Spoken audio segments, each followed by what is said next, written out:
Assalamualaikum warahmatullahi wabarakatuh. Baiklah, di sini saya akan sedikit menjelaskan tentang bimbingan konseling.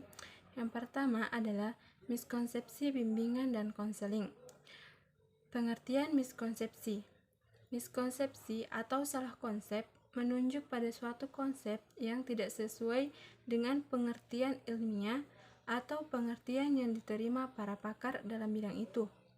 Bentuk miskonsepsi dapat berupa konsep awal, kesalahan, hubungan yang tidak benar antara konsep-konsep, gagasan intuitif, atau pandangan yang naif. Suparno 2005. Novak dalam Suparno 2005 mendefinisikan miskonsepsi sebagai suatu interpretasi suatu pernyataan yang tidak dapat diterima.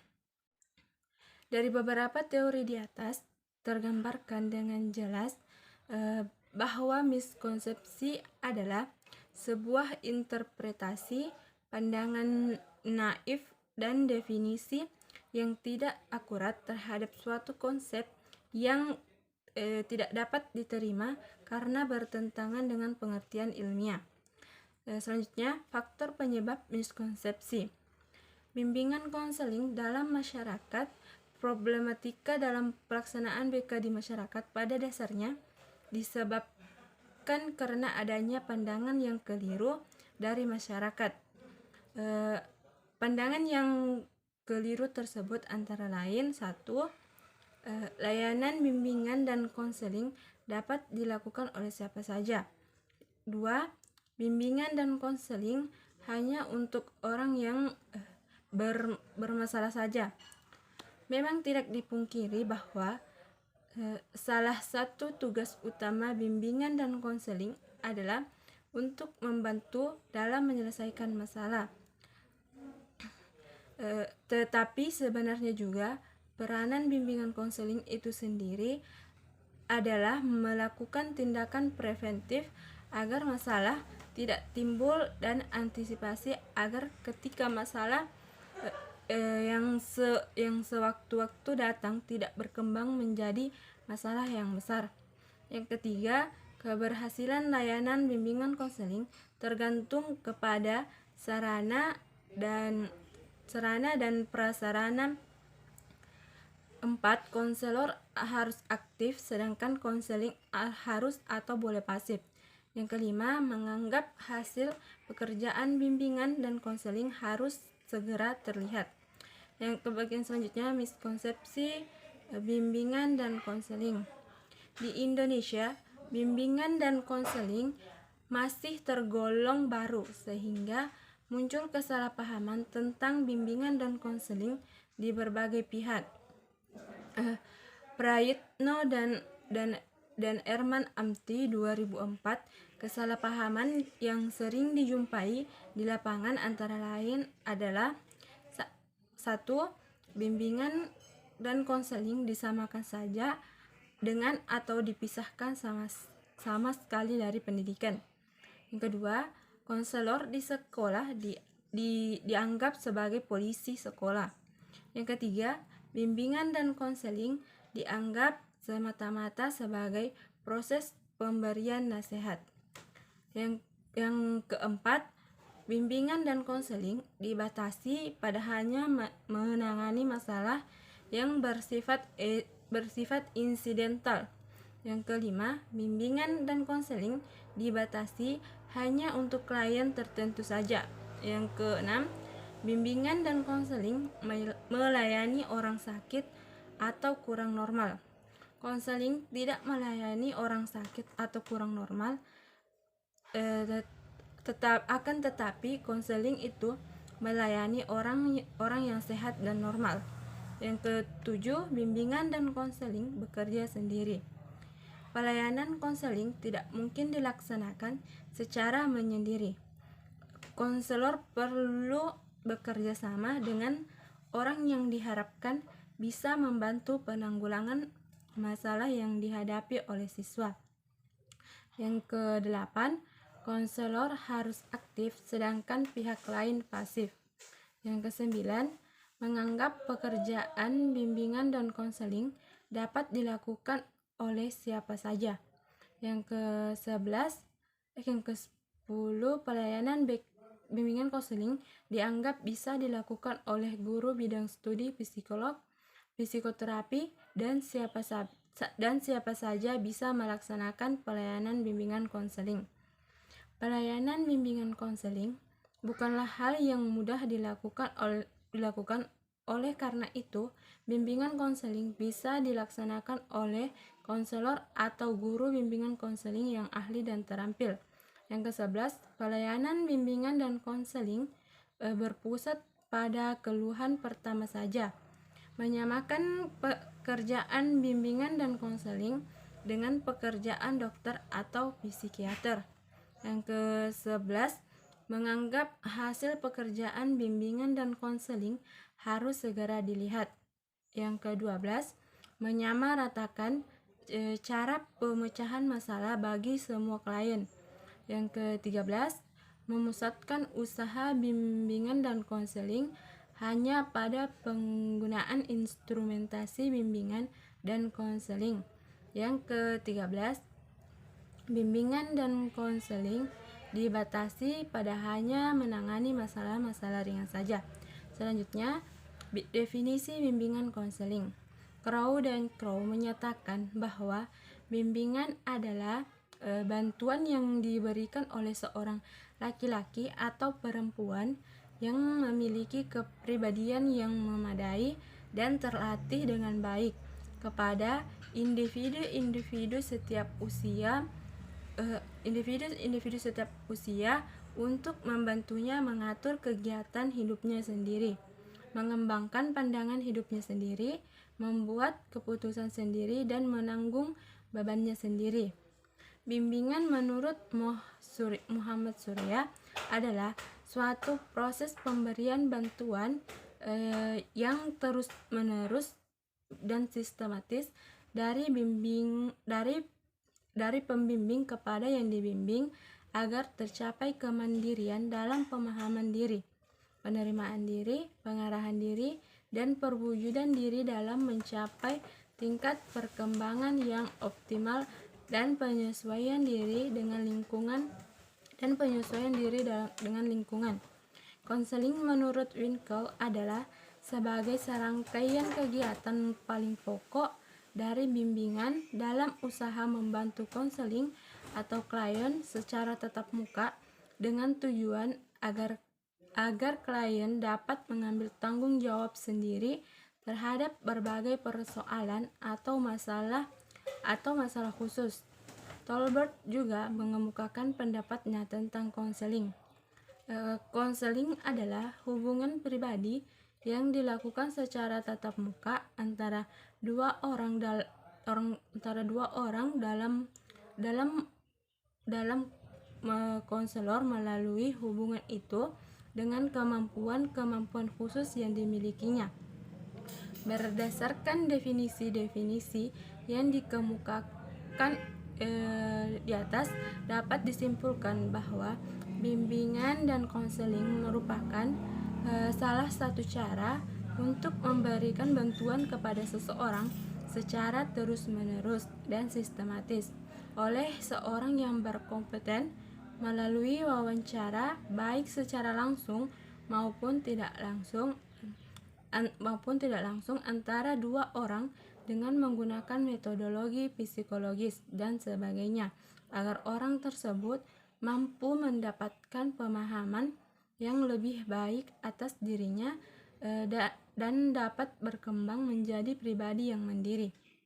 Perbedaan bimbingan dan konseling. Yang pertama, bimbingan digunakan untuk mengatasi masalah yang ringan, sedangkan konseling digunakan untuk mengatasi masalah yang relatif berat. Yang kedua, dari segi isi, bimbingan lebih banyak bersangkutan dengan upaya pemberian informasi dan kegiatan pengumpulan data tentang individu dan lebih menekankan pada fungsi pencegahan. Sedangkan konseling adalah bantuan yang dilakukan dalam pertemuan tatap muka antara dua orang individu, yaitu antara konselor dan klien. Yang ketiga, Bimbingan dapat dilakukan oleh berbagai pihak seperti orang tua, guru, wali kelas, ustadz, kepala sekolah, dan orang yang lebih dewasa lainnya. Sedangkan konseling hanya bisa dilakukan oleh tenaga-tenaga yang kompeten, yang telah terdidik dan terlatih. Dengan arti lain, konseling adalah bentuk khusus bimbingan, yaitu berupa layanan yang diterima oleh klien yang diberikan oleh konselor secara pribadi. Dan selanjutnya adalah jenis-jenis bimbingan dan konseling. Bimbingan dapat dibagi dalam beberapa jenis bimbingan atau macam-macam bimbingan, yaitu berdasarkan banyaknya orang yang dibimbing pada waktu dan tempat tertentu. Yang kedua, berdasarkan tujuan yang ingin dicapai dalam memberikan pelayanan bimbingan. Yang ketiga, selanjutnya berdasarkan bidang atau aspek perkembangan tertentu dalam kehidupan siswa dan mahasiswa, atau ragam bimbingan. Ragam bimbingan menunjuk pada bidang kehidupan tertentu, pada aspek perkembangan tertentu yang menjadi fokus atau perhatian dalam bimbingan dan konseling. Yang pertama, bimbingan karir. Yang kedua, bimbingan akademik. Yang ketiga, bimbingan pribadi sosial. Bimbingan pribadi sosial berarti bimbingan dalam menghadapi keadaan batin seseorang, serta bimbingan dalam membina hubungan kemanusiaan dengan sesama di berbagai lingkungan atau pergaulan sosial. Selanjutnya yaitu tujuan dan fungsi bimbingan konseling. Tujuan bimbingan dan konseling menurut para ahli, yang pertama adalah Karta Dinata 2010-219 menyebutkan tujuan bimbingan dan konseling yang esensi adalah memandirikan individu. Kemandirian atau autonomi adalah tujuan utama bimbingan dan konseling. Yang kedua adalah Gibson 2011-236 menjelaskan tujuan bimbingan dan konseling yang diambil dari Gibson, Michel dan Basil 1993-87-89, yaitu 1. Tujuan perkembangan konseling dibantu untuk memenuhi atau meningkatkan potensinya mengantisipasi pertumbuhan dan perkembangan dirinya. 2. Tujuan preventif. Konselor membantu konseling menghindari sejumlah hasil yang tidak diinginkan. Yang ketiga, tujuan peningkatan. Jika konseling memiliki banyak keterampilan dan kemampuan khusus, peningkatan berarti mereka bisa mengenali dan atau berkembang lebih jauh lewat bantuan konselor. Yang keempat, tujuan perbaikan. Membantu konseling mengatasi dan atau menangani perkembangan yang tidak diinginkan. Yang kelima, tujuan psikologi. Psikologi membantu pengembangan keahlian interaksi sosial yang baik, kontrol emosi dalam belajar, pengembangan konsep diri yang positif, dan lain-lain. Yang selanjutnya adalah tujuan umum bimbingan dan konseling. Tujuan utama dari layanan bimbingan dan konseling adalah sesuai dengan tujuan pendidikan sebagaimana dinyatakan dalam Undang-Undang Sistem Pendidikan Nasional Nomor 20/2003, Badan Standar Nasional IBNSD 2006-7, yaitu terwujudnya manusia Indonesia seutuhnya yang cerdas, yang beriman dan bertakwa kepada Tuhan Yang Maha Esa dan berbudi pekerti luhur, memiliki pengetahuan dan keterampilan kesehatan jasmani dan rohani, kepribadian yang mantap dan mandiri, serta rasa tanggung jawab kemasyarakatan dan kebangsaan. Selanjutnya adalah tujuan khusus bimbingan dan konseling. Secara khusus, layanan bimbingan dan konseling bertujuan untuk membantu peserta didik agar dapat mencapai tujuan-tujuan perkembangan meliputi aspek pribadi sosial, belajar, dan karir. Bimbingan pribadi sosial dimaksudkan untuk mencapai tujuan dan tugas perkembangan pendidikan. Bimbingan karir dimaksudkan untuk menunjukkan pribadi pekerja yang produktif. Selanjutnya yaitu fungsi bimbingan dan konseling. Yang pertama adalah fungsi pemahaman. Pemahaman ini konseling diharapkan mampu mengembangkan potensi dirinya secara optimal dan menyesuaikan dirinya dengan lingkungan secara dinamis dan konstruktif. Yang kedua, fungsi fasilitasi. Memberikan kemudahan kepada konseling dalam mencapai pertumbuhan dengan pertumbuhan yang optimal, serasi, selaras, dan seimbang seluruh aspek dari diri konseling. Yang ketiga, fungsi penyesuaian. Yang keempat yaitu fungsi penyaluran. Membantu konseling memilih kegiatan ekstrakurikuler, jurusan atau program studi, dan menetapkan penguasaan karir atau jabatan yang sesuai dengan minat, bakat keahlian dan ciri-ciri kepribadian lainnya. Yang kelima, fungsi adaptasi. Membantu para pelaksana pendidikan untuk menyesuaikan program pendidikan terhadap latar belakang pendidikan, minat, kemampuan dan kebutuhan konseling. Selanjutnya itu fungsi bimbingan dan konseling Islam.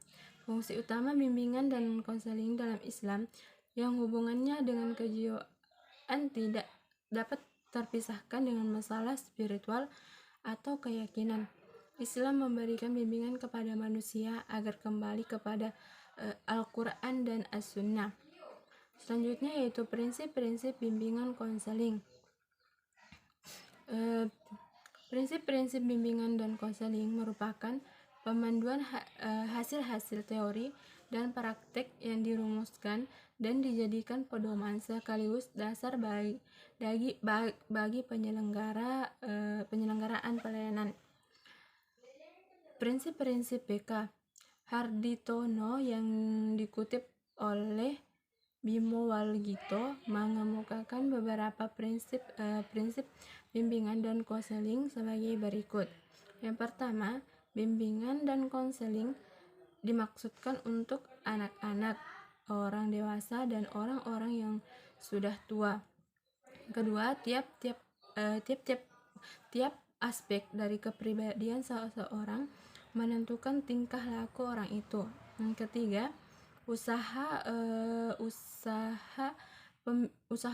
bimbingan pada prinsipnya harus menyeluruh ke semua orang karena mempunyai berbagai masalah yang butuh pertolongan.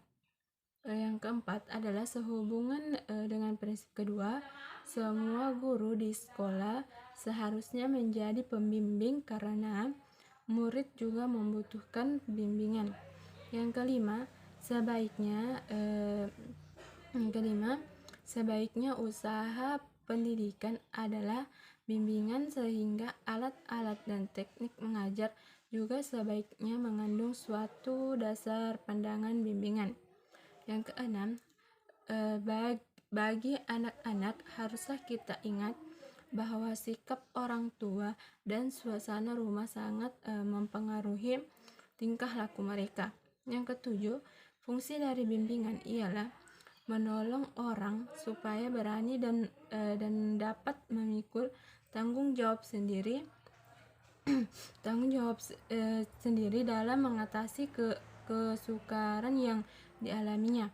Yang kedelapan, usaha bimbingan harus bersifat lincah atau fleksibel sesuai dengan kebutuhan dan keadaan masyarakat secara kebutuhan individual serta secara kebutuhan.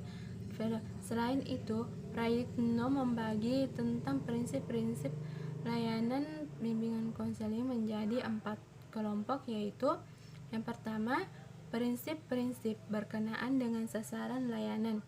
Yang kedua, prinsip-prinsip berkenaan dengan permasalahan individu. Yang ketiga, prinsip-prinsip berkenaan dengan program pelayanan. Yang keempat, prinsip-prinsip berkenaan dengan tujuan dan pelaksanaan pelayanan. Prinsip-prinsip bimbingan konseling yang lainnya yaitu bimbingan dan konseling diperuntukkan bagi semua konseling. Yang kedua, bimbingan dan konseling sebagai proses individualis. Yang ketiga, bimbingan menekankan hal yang positif. Yang keempat, bimbingan dan konseling merupakan usaha bersama. Yang kelima, pengambilan keputusan merupakan hal yang esensial dalam bimbingan dan konseling. Yang keenam, bimbingan dan konseling berlangsung dalam berbagai setting kehidupan. Selanjutnya adalah itu asas-asas bimbingan konseling. Pengertian asas bimbingan dan konseling. Dalam Kamus Besar Bahasa Indonesia, asas berarti dasar. Dasar cita-cita dan dasar hukum. Jadi, asas bimbingan dan konseling adalah dasar yang harus dipegang teguh dan dikuasai oleh seorang guru pembimbing atau konselor dalam menjalankan pelayanan atau kegiatan bimbingan dan konseling. Setiap kegiatan kadang-kadang ada asas yang dijadikan pegangan dalam melaksanakan kegiatan tersebut. Selanjutnya yaitu asas-asas bimbingan konseling. Yang pertama yaitu asas kerahasiaan, yaitu menuntun dirahasiakannya segenap data dan keterangan peserta didik yang menjadi sasaran layanan, yaitu data atau keterangan yang tidak boleh dan tidak layak diketahui oleh orang lain. Selanjutnya yaitu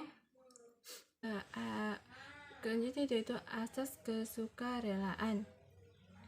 Yang ketiga yaitu asas keterbukaan, yaitu asas bimbingan konseling yang tidak menghendaki agar peserta didik yang menjadi sasaran layanan atau kegiatan bersikap terbuka dan tidak berpura-pura baik dalam memberikan keterangan tentang dirinya sendiri.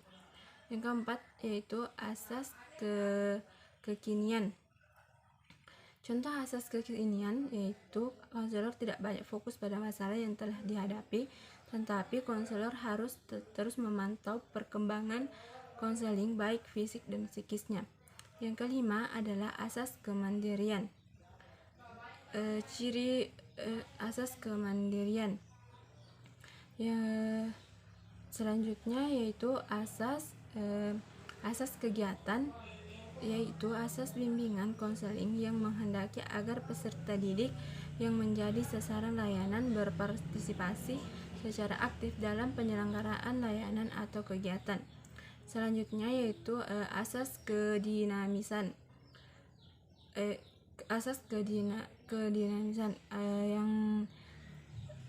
Contoh asas kedinamisan yaitu seorang konselor harus mampu mengikuti pergerakan zaman agar konselor dapat menyelesaikan suatu permasalahan yang terjadi pada seorang konseling yang semakin kompleks. Selanjutnya kedelapan adalah asas keterpaduan. Contoh asas keterpaduan, seorang konseling melakukan kerjasama dengan seorang psikologi seks maupun dokter kandungan yang mengundangnya ke sekolah untuk memberikan pemahaman kepada peserta didik di sekolah. Selanjutnya yaitu 9 yaitu asas kenormatifan.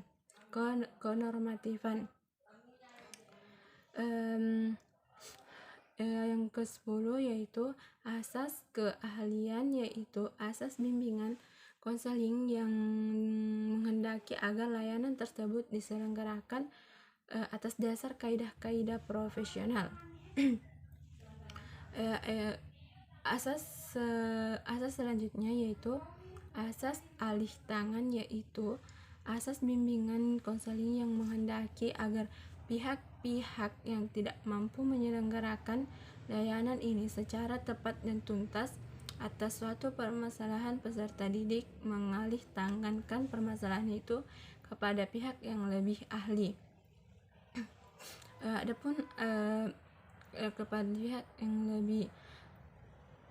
lebih ahli, asas selanjutnya yaitu asas Tutwuri Handayani adalah asas bimbingan konseling yang menghendaki agar pelayanannya secara keseluruhan dapat menciptakan suasana yang mengayomi, mengembangkan keteladanan, memberikan rangsangan dan dorongan serta kesempatan yang seluas-luasnya kepada peserta didik untuk maju. Contohnya, konselor harus menjadi seorang guru teladan dan menyenangkan peserta didik agar tidak